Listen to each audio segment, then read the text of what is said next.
सुनो, कुरान की आखिरी सूरह किसी जंग पर खत्म नहीं होती, किसी कानून पर नहीं, किसी सजा पर भी नहीं।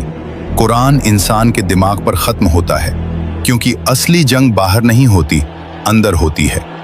कुल आऊज़ु बिरब्बिन नास, मैं पनाह लेता हूँ इंसान के रब की। साइकोलॉजी कहती है इंसान का दिमाग सेफ्टी ढूंढता है, अटैचमेंट ढूंढता है, एक सिक्योर अथॉरिटी चाहता है। और कुरान सीधा कहता है जो तुम्हें क्रिएट करता है, जो तुम्हारे ट्रॉमा से वाकिफ है, जो तुम्हारे सबकॉन्शियस को भी जानता है, वही तुम्हारी रियल सिक्योरिटी है। मलिक नास, इंसान का बादशाह। फिलॉसफी एक सवाल पूछती है, पावर किसके पास है? System, state, elite, narrative? Quran कहता है जो तुम्हारे ख्यालों को कंट्रोल कर सकता है वही तुम पर रूल करता है।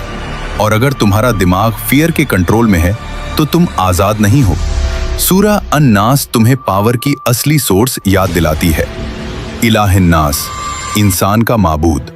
साइकोलॉजी की एक बिटर रियलिटी, हर इंसान किसी न किसी चीज की इबादत करता है।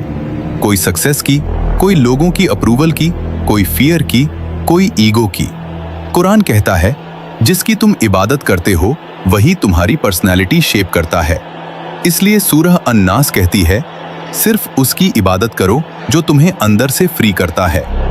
मिन शर्रिल वसवास अल खन्नास। अब दुश्मन का नाम लिया जाता है, वो जो चिल्लाता नहीं, वो जो सामने नहीं आता, वो जो सिर्फ थॉट बनकर आता है।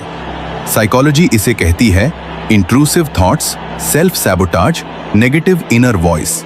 कुरान इसे कहता है वसवसा। और सबसे डेंजरस बात, जब तुम अल्लाह को याद करते हो वो पीछे हट जाता है। मतलब अवेयरनेस ही तुम्हारी सबसे बड़ी ताकत है।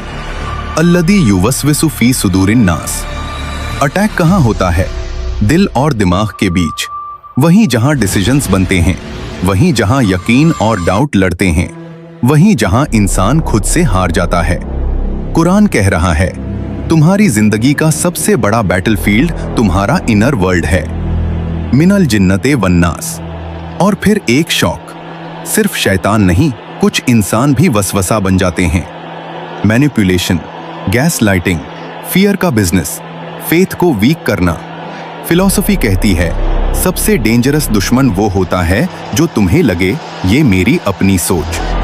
सूरह अन-नास कोई नॉर्मल दुआ नहीं है, ये कुरान का मेंटल हेल्थ मैनिफेस्टो है। ये कुरान का कॉन्शियसनेस डिफेंस सिस्टम है। इसलिए रसूलुल्लाह सल्लल्लाहु अलैहि वसल्लम सोने से पहले इसे पढ़ते थे।